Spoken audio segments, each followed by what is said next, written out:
Welcome to NTD News. I'm Kevin Hogan. Here are today's top stories. The House gets ready to greenlight President Biden's virus relief package. He's just waiting on their final approval. Experts say Biden's immigration policies are dangerous and damaging for immigrants, but highly profitable for smugglers and cartels. The White House may soon face legal action over its new immigration policy. That comes from Florida's Attorney General, who said the Biden administration is shirking its responsibilities.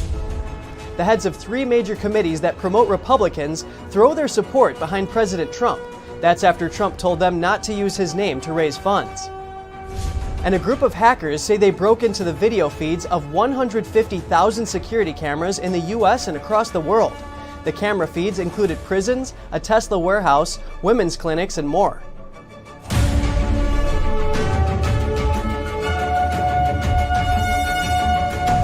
Congress is set to pass President Biden's nearly $2 trillion relief package today. The House just needs to give the final approval. House Democrats are getting ready to give final approval Wednesday for President Biden's $1.9 trillion relief package. I'm so excited, I just can't hide it. House Speaker Nancy Pelosi calls it an historic piece of legislation. Another top Democrats already talking about making some provisions permanent, like the child tax credit. Well, one thing that you should know about the tax code, getting something out of the code is oftentimes harder than getting something in the code. So I've already had some thoughts about how we're going to expand it and make it permanent. House Republicans oppose the package, calling it excessive and wasteful. I think a lot of people have a concern that Speaker Pelosi took advantage of the crisis to fill the bill with primarily things that have nothing to do with COVID that should have been discussed separately. Another top Republican says the result of the package will be middle-class tax increases. We are going to be saddled with a burden, spending burden, and a tax burden that is really indefensible from the perspective of what it actually accomplishes. Republicans point out that less than 9% is being spent on issues related to the health crisis. For example, $160 billion goes to vaccines, distribution, and testing, compared to the $350 billion for state and local governments. But the Treasury Secretary says this should bring some measure of prosperity. In the coming days, our Treasury team is going to work to get this aid out in the quickest way possible. By the end of the year, I expect your city economies will resemble 2019 much more than 2020. The Treasury is also responsible for sending out the $1,400 stimulus checks.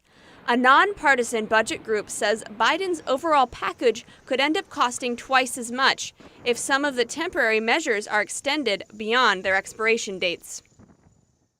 Experts say President Biden's policies are enriching Mexican cartels as immigration surges.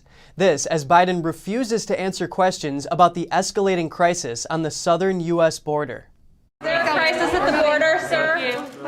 Law enforcement officials say profits from human smuggling are booming because of Biden's immigration policies. Teresa Cardinal-Brown directs an immigration policy group in Washington. She says migrants have to pay off the cartels as they pass through their territory. It can cost thousands of dollars per person to make the full journey, and all of that money flows to the criminals. Law enforcement recently discovered that cartels are using colored wristbands to track who has paid. Brown says the cartels find more efficient ways to operate, just like a business. Members of both parties say Biden's policies put migrants at risk by exposing them to the cartels. Texas Representative Vicente Gonzalez is a Democrat representing a border region. He says migrants are being terrorized along the trek to the U.S. I think this policy forces them to make a 2,000-mile walk that is very dangerous, and they're getting raped and pillaged along the way. And I think we need to come up with more common sense solutions. And doing so, Republican Representative Chip Roy tells the Epoch Times that Biden claims his policies are compassionate to migrants, but the results are just the opposite. And while the president is sitting in the White House in Washington, there are immigrants in stash houses being abused. There are immigrants being abused on the journey. There are cartels that are using these people for profit. That is happening right now. Roy says a secure border is safer for immigrants. That's because cartels operate human smuggling alongside other criminal activities. That's all integrated in then what turns into human trafficking, sex trafficking, basically slavery, modern day slavery in the United States, where people are being forced to work against their will or being forced to be in sex trade against their will. Jason Jones is a former captain for the Texas Department of Public Safety. He tells the Epoch Times that Biden's policies are a game changer for cartels and that they're out of control. Jones says the immigration crisis at the border makes life easier for the drug smugglers and predicts that the next crisis will be skyrocketing rates of U.S. drug overdoses later this year. The higher number of migrants coming to the U.S.-Mexico border caused a tense exchange between reporters and the White House press secretary. She strained to avoid answering pointed questions on immigration. NTD's Christina Kim has more. More and more unaccompanied minors are trying to cross the border these days. Migration at the southern border is seeing a sharp rise overall. Press Secretary Jen Psaki said the administration is making an effort to convey to them, quote, "This is not the time to come, that the majority of the people who come to the border will be turned away." But she slipped away from answering any direct questions about whether or not there's an immigration crisis. Look, I don't think we need to sit here and put new labels on what we have already conveyed is challenging. What we have conveyed is a top priority for the president, what our policy teams are working on every single day. Psaki also dodged a question about whether the number of migrant children has tripled. Why won't you confirm that number? That's a very important number. We've been very clear that there is an increase, that there are more children coming across the border than we have facilities for at this point in time. Psaki directed the reporter to ask the Department of Homeland Security for those figures, but the reporter said the DHS would not confirm the number. I would encourage you to go back to them and ask them again. We're not going to confirm them from the White House. It's not our program. Psaki said the administration encourages transparency, but she said what's really important is the root cause of the problems and the policies to address them. She also said reporters and cameras will be let into the migrant facilities, but she didn't say when. Christina Kim, NTD News. Florida is pushing back against Biden's immigration policy. The state's attorney general says she's bringing legal action over new rules she says go against federal law. Florida Attorney General Ashley Moody says the White House is required to deport criminals that are in the country illegally, something she says the Biden administration has decided to stop doing. In a Fox News interview Tuesday, she explained the administration had already canceled Operation Talon. That's a nationwide effort targeting illegal immigrants that committed sex crimes. She added that now new guidance effectively releases serious criminals into the country. Moody says she's taking the case to federal court. Her comments follow an Epoch Times commentary written by former acting director of ICE, Thomas Homan, last week. In it, he says anti-border Democrats will never be able to abolish ICE, but that they'll work to cripple the immigration agency through defunding. Around 50 National Guard members were treated for gut issues. The Pentagon says they ate poorly prepared food. 6 of them were treated at military facilities, while the others received care at an aid station. But officials previously said the food issues were minor and did not cause illness. Recently, some of the roughly 5,000 troops on duty at the U.S. Capitol complained of undercooked food. That includes complaints of raw meat. A bipartisan group of lawmakers called for a daily food allowance so troops can purchase their own food. They also want members who bought separate meals out of concerns for cleanliness to be paid back. Nearly 2,300 National Guard troops will remain at the Capitol for another 2 months. There's new footage out that supposedly shows someone planting 2 pipe bombs in the Capitol Hill neighborhood of Washington, D.C. the evening before the breach of the U.S. Capitol building on January 6th.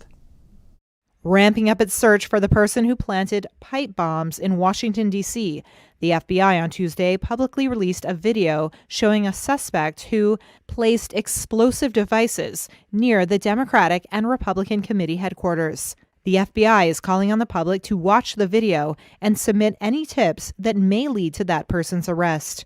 It shows the bombs, which were later defused by authorities, being placed between the hours of 7:30 and 8:30 p.m. on January 5th. More than 300 people have been charged in connection to the riots, but the FBI has not been able to identify the suspect who planted the explosives. The agency previously released photos of the suspect seen wearing a mask, a gray hoodie, and black and light gray Nike Air Max Speed shoes. The U.S. Capitol Police said the devices could have caused great harm, and the FBI wants anyone who recognizes anything familiar about the suspect, be it their clothes, their gait, body language, or mannerisms, to speak up. White House Press Secretary Jen Psaki addresses a Chinese state-run media outlet's report. It claims the U.S. and China are trying to set up a high-level meeting there. I have heard or seen those reports. I don't have anything to report out to you. Obviously, the president spoke with President Xi back February 10th, and we will look forward to seeking opportunities for engagement, but we don't have any details finalized or confirmed at this point.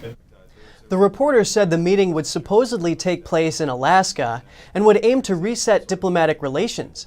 Psaki said Biden and his national security team are engaged with China and that they don't hold back their concerns, but also look for chances to work together. She didn't give details, but said there will be a range of engagements with China and other countries in the region in the months and years ahead. The leaders of 3 key Republican committees reaffirmed that they will continue to work with former President Trump. That's after a dispute between them over using Trump's name for fundraising. The chairs of 3 major Republican committees say they are grateful for Trump's support. Those include, for one, the RNC chairwoman Ronna McDaniel, who says the relationship between her committee and Trump is really strong, and also the chairman of the Republican Senatorial Committee, Senator Rick Scott. And third, the National Republican Congressional Committee Chairman, Representative Tom Emmer. They issued a joint statement saying, "Through Trump's powerful agenda, we were able to break fundraising records and elect Republicans up and down the ballot. Together, we look forward to working with President Trump to retake our congressional majorities and deliver results for the American people." Their reaffirmation to continue working with Trump comes after he told the 3 committees to stop using his name and likeness to raise funds. Trump wants to use the funds to support Republicans in the primaries who will challenge the incumbents who voted to impeach him. But this goes against the GOP's standard practice of backing their incumbents, thus the feud between them. Trump has run a gambit by demanding the GOP stop using his name to raise funds and telling his supporters to donate directly to his website and PAC instead. The strategy is likely to split the donations to the GOP and take money away from the Republicans Trump is looking to remove. The 3 committees face the dire prospect of trying to raise funds without being able to use Trump's name, and that's especially challenging because Trump is so popular among Republicans. After all, he can rally the base and get a lot of small donations. And the co-founder of the National Tea Party movement, Michael Johns, told the Epoch Times a unique detail about GOP fundraising. He points out that the 10 House Republicans who voted to impeach Trump may have been running for re-election with the money the RNC raised using the former president's name. The governor of Arkansas signs a bill that bans most abortions in the state. Pro-life supporters hope the measure will encourage the Supreme Court to revisit its landmark Roe v. Wade decision. The Arkansas Unborn Child Protection Act bans abortion except to save the life of a mother in a medical emergency. It does not include exceptions for rape and incest. The law won't take effect until 90 days after the legislature finishes this year's session, and opponents to the bill plan to challenge the ban in court before then. The ACLU of Arkansas calls the ban cruel and unconstitutional.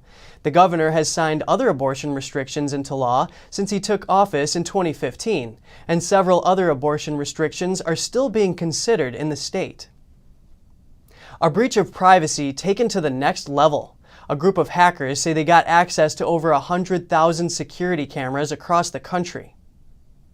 An international group of hackers is claiming credit for gaining access to live feeds of 150,000 surveillance cameras across the U.S. and the world. These cameras are in jails, hospitals, schools, and companies, and they all come from a Silicon Valley-based security system supplier called Verkada. Car maker Tesla and software company Cloudflare also had their security cameras breached. A video seen by Bloomberg is believed to show a Tesla warehouse in Shanghai, China. Other videos seen by Bloomberg reportedly show the inside of women's clinics and psychiatric hospitals, and the hackers claim they gained access to over 300 cameras inside a jail in Alabama. Reportedly, the hackers say they lost access to the video feeds and archives after Bloomberg contacted Verkada. One of the hackers from the group claimed credit for breaching Verkada's system, saying the group did it because they wanted to show the pervasiveness of surveillance cameras and how easy it is to break into the system. That hacker also said it was too much fun not to do it. The group also claimed credit in the past for hacking chipmaker Intel and carmaker Nissan. Many of Verkada's surveillance cameras have facial recognition technology. That means customers can search and filter results based on a person's face. A representative for Verkada says it is investigating the scale and scope of the potential issue. Hawaii Governor David Ige declares an emergency as heavy rains bring floods and landslides and threaten dam failures. State emergency management officials say water overtopped a dam, destroying or damaging 6 homes. There are no immediate reports of deaths. Warnings of flash floods led residents to evacuate, and the governor's office reports heavy rains have damaged roads in Maui, making some impassable. They say one bridge is completely washed out and another is displaced. But officials say they knew the dam's condition wasn't safe. It was scheduled for removal later this year. Evacuations and flood advisories remain in effect, and the governor says bad weather is expected to continue until Friday. Up next, New York City's police department is asking volunteers to help free the city from graffiti. Some say it's not the citizens' responsibility to clean the streets, but opinions vary. More on that when we return.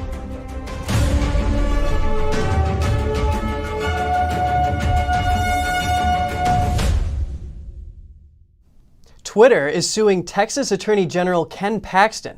The company accuses Paxton of using his office to retaliate against Twitter for banning former President Trump. NTD's Colin Fredrickson brings us more. Twitter is suing Texas Attorney General Ken Paxton. The social media giant accuses Paxton of abusing his authority, intimidation, and harassment. Twitter claims Paxton is targeting the company in retaliation for exercising their First Amendment rights. At issue are Twitter's moderation policies, including the decision to suspend former President Trump's account. Paxton says deplatforming Trump had a chilling effect on free speech. He also says social media companies operate like monopolies and should be regulated like utilities. Normally, I'd say you're right. Private company can do what they want, and consumers have choices. Here, consumers don't have a choice. They have no choice, and so we have to regulate that and make sure that free speech is not being controlled by a few very wealthy tech people. Paxton is now demanding information on Twitter's moderation policies and practices. Twitter says in the lawsuit that disclosing its moderation policies could undermine their effectiveness. The company also says Paxton's demands run afoul of the First Amendment. Twitter argues it has the right to make decisions about what content to disseminate on its platform.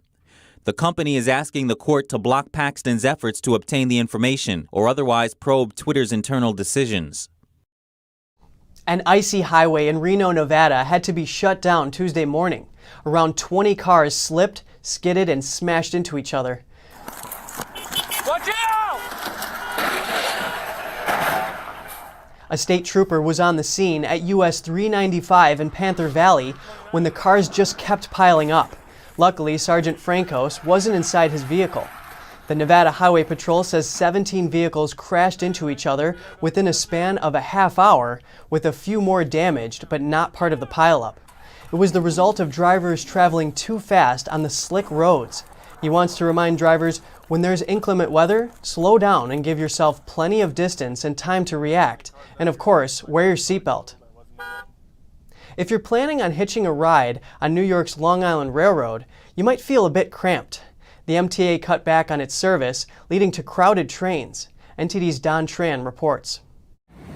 With the recent service cuts on the Long Island Railroad, space inside trains has dwindled. So much so that some passengers have to stand. That and also social distancing. But the service cuts didn't just make things more crowded. It also means getting to your destination could take longer.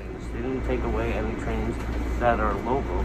They took all the express trains basically that are in the rush hour in the mornings. They took that away, so now people who get up and take an express train, now they gotta switch and go to another train. The MTA says ridership on the Long Island Railroad remains 75% below pre-pandemic levels. But some are concerned the service cuts could lead to crowding during peak travel times. The agency says their decision is necessary to cut costs and will also speed up construction on railroad projects. One commuter working for the MTA said they hadn't cut service throughout much of the last year because of uncertainty from the pandemic. But they know this year is going to be a slow recovery.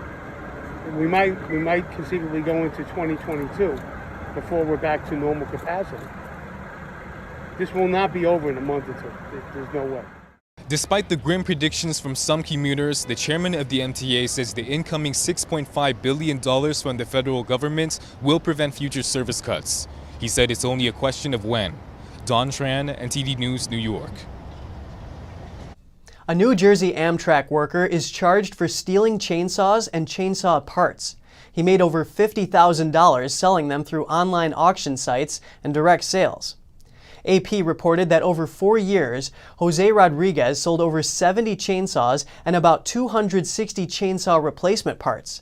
He sold to people across multiple states. Federal agents tracked down the stolen equipment and compared the serial numbers on file with Amtrak. Rodriguez worked at an Amtrak facility in North Brunswick, New Jersey since 2007. He's reportedly held positions like senior engineer and repairman. He faces charges for stealing government property and stealing from an agency receiving federal funds. Both charges have maximum sentences of 10 years in prison. New York City's police department is asking citizens to volunteer during a citywide graffiti cleanup day. They're also asking for donations. NTD's Arian Pastar has the story. In the 80s and 90s, New York City was full of graffiti just like this. Some are saying the city is returning to that state, and that's mainly because last year the city cut spending and stopped cleaning private-owned buildings. New York is one of the only places where calls to defund the police are heard regularly. Hopefully, somewhere it rings a bell or turns on the lights for these politicians to show, wait a second, maybe we should put more money into the budget to help clean up our streets, and in this case, especially for graffiti. Some New Yorkers we spoke with said it's not up to citizens to clean the graffiti. It's the city's job. City's job. Taking the criminals and make them clean it up. Joe says it's neither the citizens nor the police's job, but it's not entirely bad that the police is taking care of it. I believe that the sanitation department should have a special unit, a conditions unit to go out there and handle it on a daily basis. But having the NYPD start to make the initiative to try to clean up the city is a good thing. Another way to look at the cleanup is that people will come together working for a common goal. We go work together and, do something positive. The cleanup will take place on April 10th throughout the entire city. Arian Pastar, NTD News, New York. Coming up, the U.S. Commerce Secretary is found to own a stake in a Chinese tech company. It's the same company that owns messaging app WeChat, which is now under review from the Commerce Department. And a senator questions the NBA's latest deal with China. The agreement restores the basketball broadcasts inside China through the same network the regime uses to push its propaganda. Find out more in just a minute.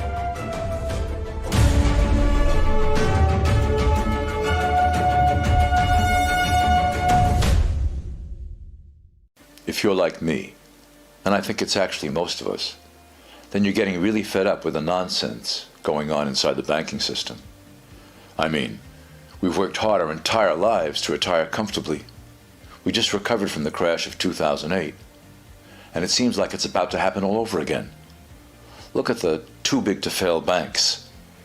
They're only getting bigger as the Fed hands them trillions of dollars daily, while simple folks like you and me, we're only getting the short end of the stick. That's why I'm glad I found this book called The Bank Failure Survival Guide. Give us a call, and we'll send you a free copy with no obligations whatsoever. Just one American to another, telling you about some options that you might not have considered. Call 866-239-2619 today for your free copy of the Bank Failure Survival Guide. That's 866-239-2619. When you look at TV networks in America, a soundbite and fight-it-out culture prevails on news and commentary programs. As a Canadian, I'm fascinated with America, and I wanted to offer American thought leaders an opportunity to share their thoughts in a deep dive format, where we can explore their ideas together. And so American Thought Leaders was born. The world's most brilliant thinkers believed that open discourse was the key to greatness. However, all around the world, we see that discourse is being stifled, and political agendas have subverted media. The Epoch Times launched its Global Thought Leaders program to bring back this great tradition of free thought. As the host of American Thought Leaders, every week I interview some of the most intriguing minds on the most pressing issues of our time. Be sure to check out our new episodes every week.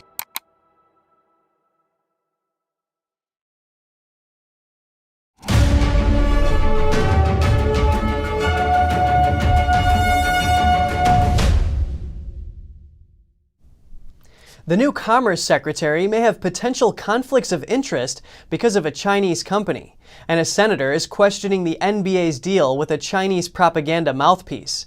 NTD's Tiffany Meyer brings us more on the story. The U.S. Commerce Secretary owns a stake in a major Chinese tech corporation and parent company to Chinese messaging app WeChat. The news comes to light at the same time the Commerce Department is reviewing a ban on the app. Secretary of Commerce Gina Raimondo and her husband own a stake in tech company Tencent. Their share is valued between $20,000 and $45,000. That's based on a financial disclosure filed in January with the Office of Government Ethics. Prior to her recent confirmation as Commerce Secretary, Raimondo promised to divest her other financial stakes to avoid potential conflicts of interest. But she failed to mention the Tencent stake. Raimondo and her husband did not invest directly into Tencent. They invested into two funds composed of foreign stocks, though Tencent holds the biggest position in the two funds.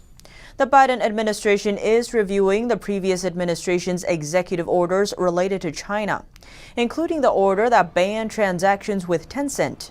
In February, Biden's Justice Department asked an appeals court to pause a case concerning the ban while it reviews the action. U.S. Senator Marsha Blackburn is questioning the National Basketball Association's latest business move, a deal with Chinese state television CCTV. The broadcaster resumed airing regular NBA programming over the weekend. Blackburn expressed her concerns to the Epoch Times. She said the NBA games would be broadcast on the same station that regularly airs communist propaganda and forced confessions from prisoners in Chinese detention. She asked the NBA to give details on the new deal by the end of this month, including whether the agreement bans the NBA from speaking about some of China's most sensitive topics, like Tibet, Hong Kong, Taiwan, and Xinjiang. More than a year ago, the NBA angered the Chinese Communist regime as then Houston Rockets general manager Daryl Morey tweeted in support of Hong Kong's pro-democracy protesters. As a result, Chinese businesses cut ties with the league, and CCTV stopped airing NBA games. The league also sparked controversy in July of 2020. That's when an investigation by sports channel ESPN revealed Chinese coaches at the NBA Youth Training Academy in Xinjiang had physically abused players. The NBA later terminated its relationship with the academy. Chinese telecom giant Huawei is expanding its global infrastructure build-up to yet another area, undersea internet cables. Huawei will soon be building new internet cables for France. It's going to be a 7,500 miles long undersea cable. It will start in China and end up at the French port of Marseille.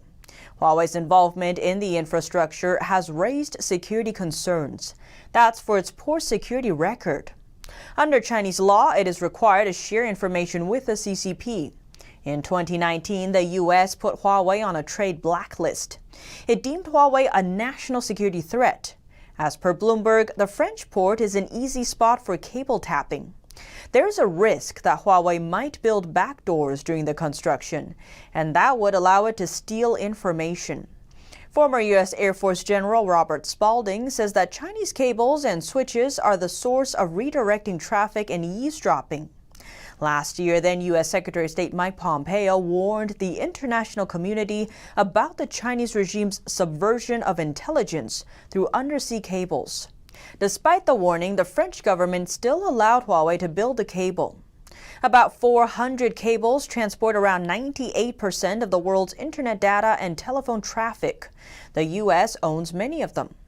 Meanwhile, China has an 11% stake in the world's undersea cables as of 2019. An NGO director in the UK says there's a growing push to scrutinize Chinese state-run broadcaster CGTN more closely. This comes after recent decisions by TV regulators in the UK and France. NTD's Joy Duguid has more.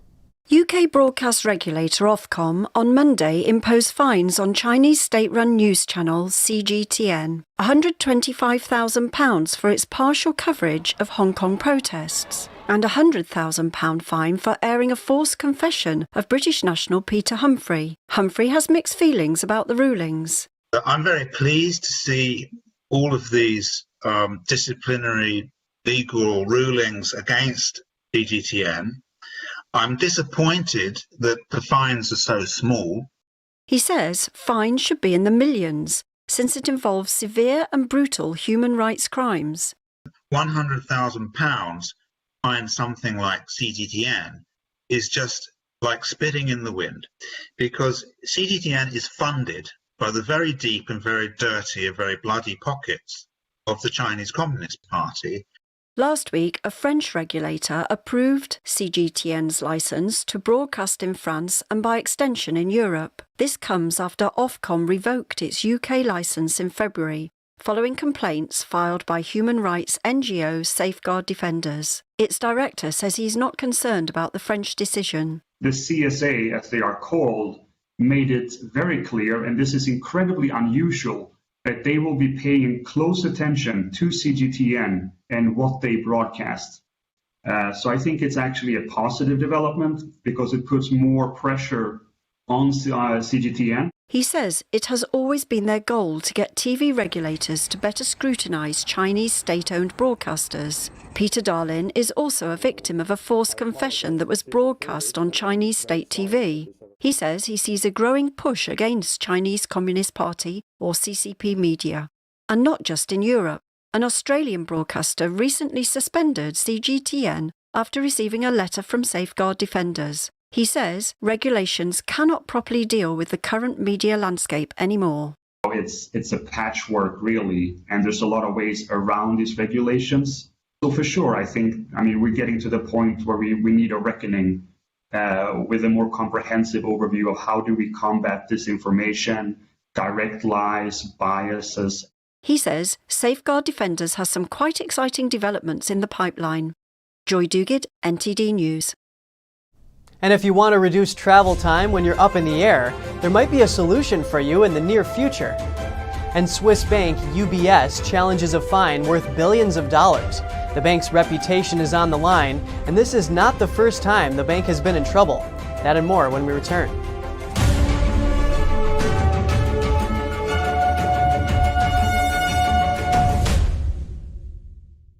A Boston-based aerospace company is aiming to produce the next generation supersonic jet.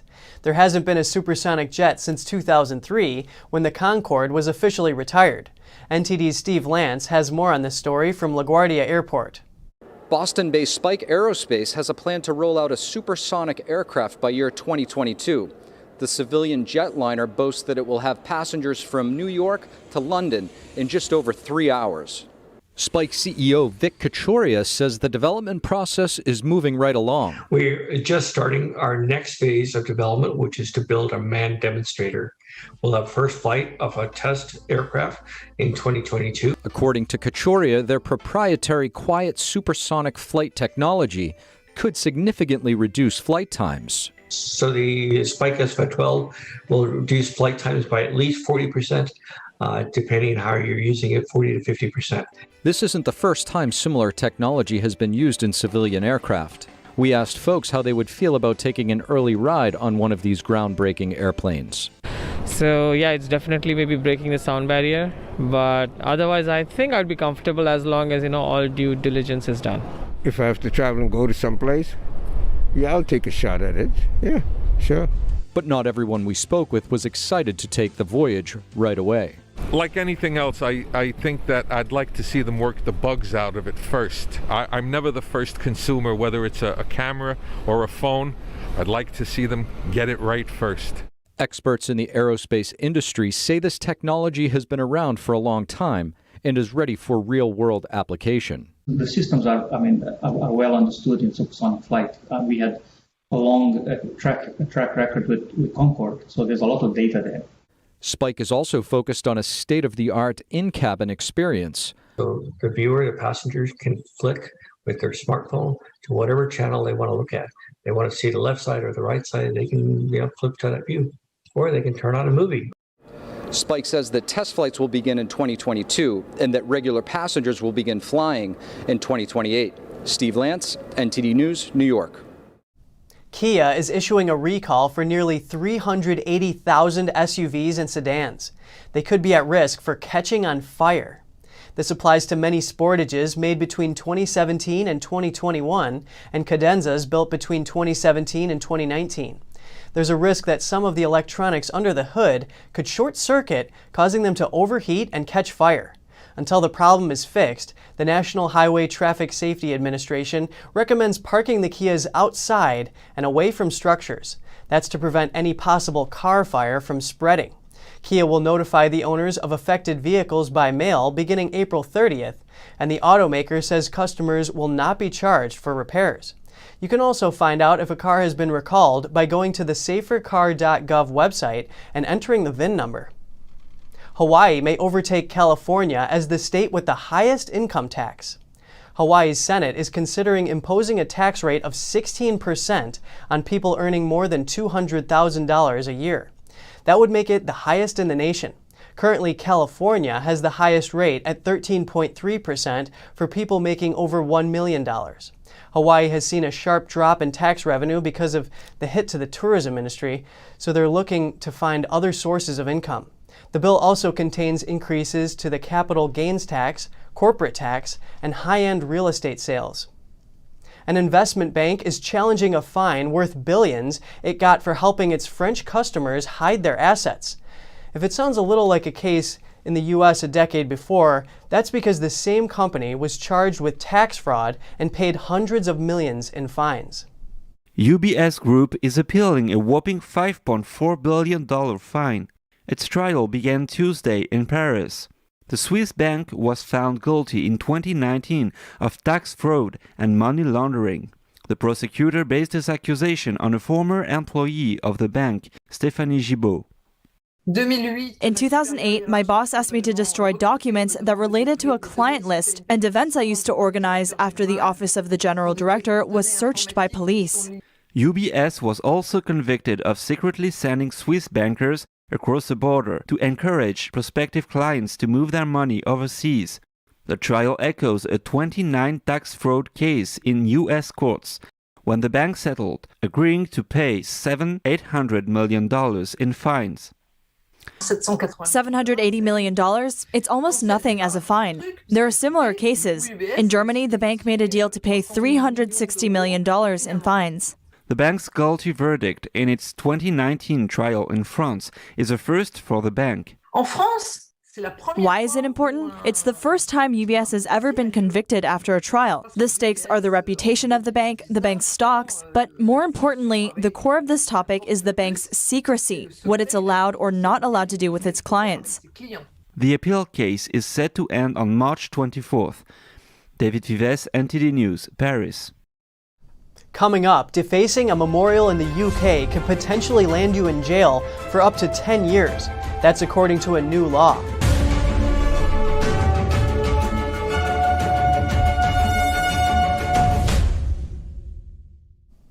The UK government unveils new laws, including up to 10 years in jail for criminally damaging memorials. It comes after people defaced Sir Winston Churchill's statue in protests last year. Here's NTD's Jane Worrell with the story. Vandals face up to 10 years in prison for criminally damaging memorials. The current maximum penalty is 3 months. A massive chunk of new crime legislation includes a new law that increases the penalties for people damaging statues and memorials. It follows the toppling of statues last year linked to the slave trade. Activists threw English merchant and philanthropist Edward Colston's statue into the river at a Black Lives Matter march. And the word racist was sprayed on Sir Winston Churchill's statue at an Extinction Rebellion demonstration. A former police chief tells us he welcomes the new, tougher rules. Well, I'm somewhat biased because I'm the 4th generation soldier in my family, as well as my brother. So, of course, these war memorials are something I always bow my head when I pass, and that's the respect I hold them in. So, and it's good to see the government actually acting rather than talking about it. Police will also be allowed to restrict protests that disrupt transport links or access to Parliament. Human rights group Liberty says giving more power to police to clamp down on protests risks making it harder to hold the powerful to account. The new plans outline longer sentences for a range of crimes, with life sentences for children who commit murder, killer drivers and terrorists. This massive piece of legislation gives more powers to police to stop and search, to clamp down on knife crime. It also widens the law that prevents adults in a position of trust from abusing children. Jeng Werrell, NTD News, London. In a first for the UK, pieces of outer space believed to have come from over 180 million miles away land in a quiet village in the Cotswolds. NTD's Neil Woodrow speaks with the person who first identified it. The last time a meteorite fell in the UK was 30 years ago, but the rarity of the type of rock makes this one special. It's thought to come from very near Jupiter. Travelling at around 25,000 miles per hour, it landed in the UK just over a week ago. I speak with Dr. Richard Greenwood, the person who first identified the meteorite. It all started with a fireball in the sky on the 28th of February. And very importantly, there's now a network of cameras in the UK which are able to track how these fireballs are moving across the sky. And that's what they did. They were able to work out a trajectory, a path. So this thing was basically alive and glowing for about 6 to 7 seconds. And then it extinguished. And then, of course, it falls to Earth. Dr. Greenwood tells us how much it meant to him to officially identify this discovery. To be the person who walked up there and identified it was an honour, to be really honest. And I was bowled over. It was quite an emotional moment, actually, and I had to be composed in front of these people, but it was a tough thing because it was, wonderful to be the person who could come along and identify that meteorite. These meteorites are known as primitive. Inside, they are made up of tiny particles that date back to beyond the formation of the solar system, 4.6 billion years ago. So these are grains which came from the stars that lived and died and contributed material from which the solar system itself formed. So we call those pre-solar grains. So this meteorite will tell you about the solar system, about the very earliest part of the solar system.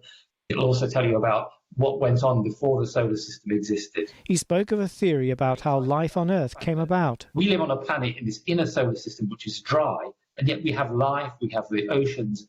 And one theory is that it was these asteroids from the outer solar system which bombarded the early Earth and brought in water and all the building blocks for life. So it's a potent theory that life itself on Earth was formed by just the sort of material that arrived in Gloucestershire. The meteorite was collected within 12 hours of falling. It hasn't been damaged by the environment. With the many elements and people all working together, Dr. Greenwood calls it a brilliant story of cooperation. But also, it is probably one of the most pristine samples of outer space ever collected from the surface of the Earth. Neil Woodrow, NTD News. In the aftermath of a disaster, how do you rebuild? This Japanese soy sauce maker has an answer. In spite of severe challenges, he found a way forward through optimism and a generous attitude. In 2011, a powerful tsunami wreaked havoc on Japan's northern coast. More than 18,000 people were killed, and over 160,000 evacuated the region. The folks who passed away are people who wanted to make this into a great town. When I meet them again in the next life, I want to do things that will make them say, "Well done, you did it." Michihiro Kono is the 9th generation owner of a soy sauce company. The tsunami destroyed his factory 10 years ago, and the damage was estimated at $2 million. But Kono continued paying his employees even without anything to sell. The biggest loss was the 200-year-old cultures needed to ferment the soy sauce. Kono had donated a few cultures for cancer-fighting research, and the medical facility was also destroyed by the tsunami. But by a miracle, the cultures were untouched. Kono restarted soy sauce production in 2013. He named the new soy sauce Miracle. Now, construction is almost complete on a new factory. It is being built on the same ground where Kono's family first began making soy sauce in 1807. I think this is a critical moment to see if I can do something worthwhile.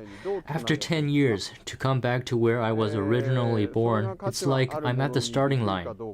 Kono's dream is to revitalize his home city. The pandemic has left the city lifeless and caused sales to drop by 20%. But Kono has weathered disaster before. He made use of the time to learn specialty skills with his employees. To be able to do something for someone else will save your heart. Otherwise, you trap yourself waiting for COVID-19 to be over.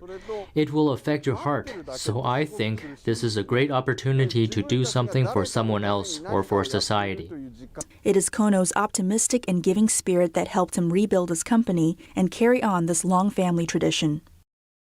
A 13th generation Japanese potter survived a massive earthquake that struck near his town's nuclear plant. On the anniversary of the tragedy, he recounts his story of survival and resilience. Dust and rubble is most of what's left of Toshiharu Onoda's old pottery studio in Fukushima, Japan.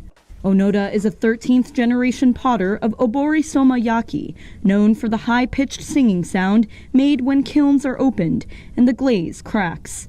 On March 11, 2011, Onoda had just finished loading his kiln when a massive earthquake struck close to the Fukushima Daiichi nuclear plant and changed his life forever. The kiln in front of me started clattering and everything inside just suddenly shattered on the ground when the earthquake happened. It was the first time I went through such a terrifying experience. I couldn't move at all, even if I tried to run away. Within hours, Onoda and some 24 other potters were forced to evacuate and leave their life's work behind as nuclear reactor buildings exploded, spewing radiation across the area where their families had lived and worked for over 300 years. 10 years later, Onoda has returned to the town of Namie in Fukushima. But Onoda says everything about the town and its pottery has changed. Half of his fellow potters have quit, and some 80% of the town still remains off limits due to high levels of radiation. Even the clay and glaze which once gave their wares a distinctive blue-green sheen can no longer be gathered and processed there. But despite all the loss he has experienced, Onoda has forged on. I would like to pass obori somayaki, a tradition with history of more than 300 years, to the next generations. That is my goal. I hope that it could be carried on by as many people as possible. Onoda still hopes to reopen his own studio in Namie one day. But for now, him and Namie's other remaining potters will work at a new showroom set to open soon, where they will sell their wares, teach, and continue keeping the spirit of obori somayaki alive. Coming up, a Russian museum, a luxury brand, a St. Petersburg exhibit displays Cartier items together with historical treasures. More on that in just a minute.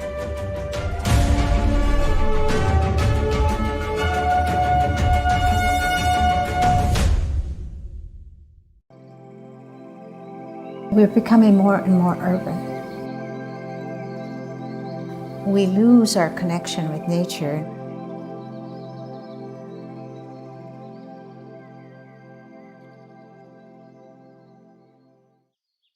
This little girl lives in a world of natural beauty, nature all around her. Not everybody has this opportunity. Things are growing all around her, all sort of handmade things. The artist has portrayed a scene that is so comforting and so grounded that we can experience this ourselves. The artist himself has to be absolutely natural. And it's not easy to do because children are hard to paint. Birds are hard to paint. They don't sit still. This is quite an accomplishment, reflecting nature back to us.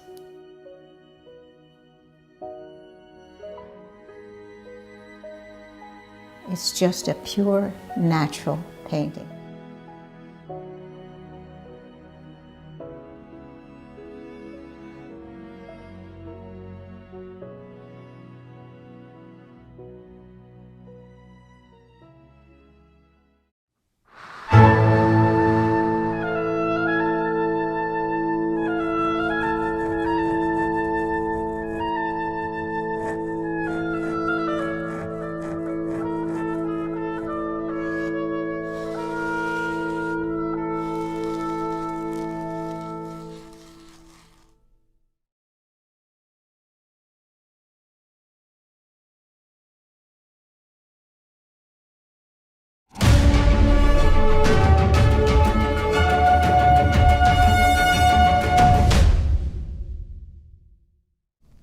Glistening, gleaming treasures on view at a Russian museum.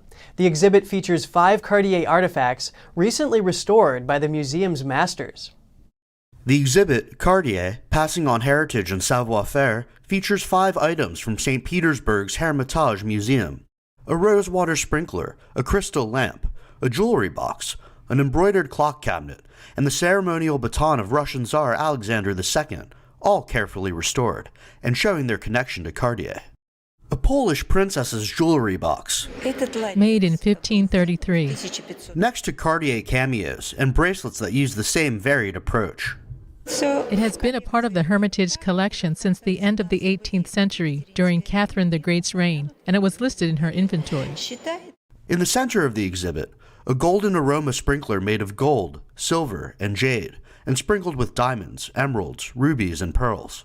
The crystal lamp, created by Arab craftsmen in the 10th century and later decorated by Italian Renaissance jewelers. In the exhibit, it's complemented with items from Cartier which also combine crystal with precious stones. We have fixed enamel, cleaned oxides, and strengthened gems.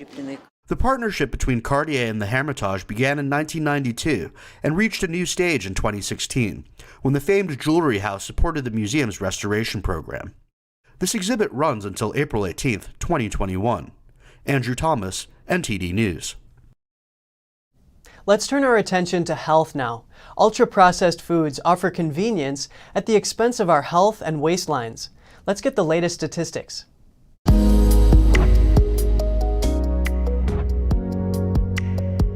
Welcome to Strong Mind and Body. I'm Gina Marie.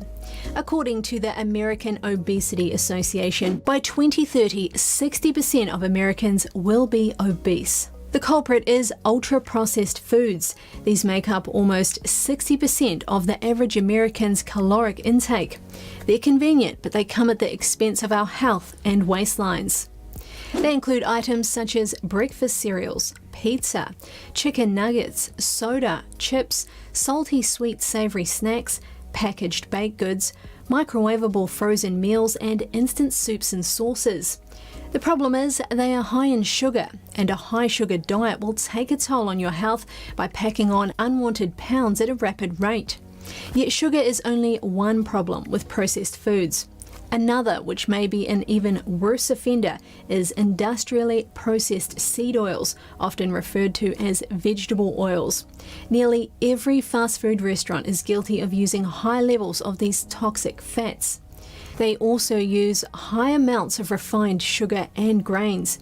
This is why it is so important to prepare as much of your food at home as you can so you know what you are eating. Grains are also driving obesity. Whenever sugar and white flour are added to a population's diet, regardless of what their baseline disease rate is, you eventually end up with an epidemic of obesity and diabetes. Some of the damage caused by processed foods have gone mainstream, as it's become clear that obesity plays a role in COVID-19 deaths. London-based cardiologist Dr. Aseem Malhotra is among those warning that poor diet can increase your risk of dying from COVID-19 via its role in obesity and related conditions. He wrote on Twitter the government and Public Health England are ignorant and grossly negligent for not telling the public they need to change their diet now. This starts with what you eat. Dr. Joseph Mercola, an osteopathic physician, best-selling author and recipient of multiple awards in the field of natural health, recommends adopting a cyclical ketogenic diet. This involves radically limiting carbs, replacing carbs with healthy fats and moderate amounts of protein until you're close or at least at your ideal weight. This ultimately allows your body to burn fat, not carbohydrates, as its primary fuel. This includes avoiding all ultra-processed foods and also limiting added sugars to a maximum of 25 grams per day. Try to address the emotional side of eating and swap ultra-processed foods for whole foods while staying active as much as you possibly can. You'll naturally lose weight and also propel your overall health in a positive direction. Thanks for watching.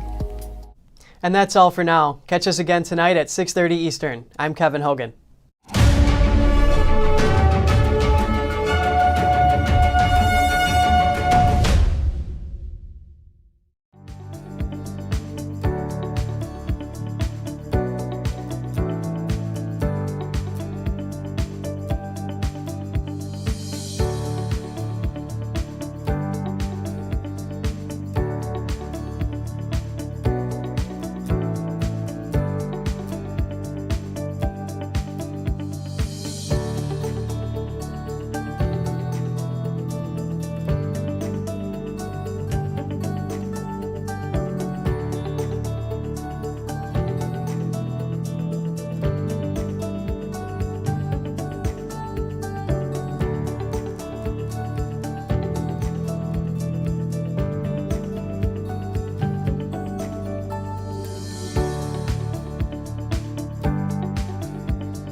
Don't let YouTube decide what information you get. That's your choice. YouTube is deleting our videos and cuts you off from a source of honest reporting. Make sure you don't lose access to NTD's news content, and take a quick moment to subscribe to our newsletter so no matter what happens here, you'll keep your access to a trustworthy news source.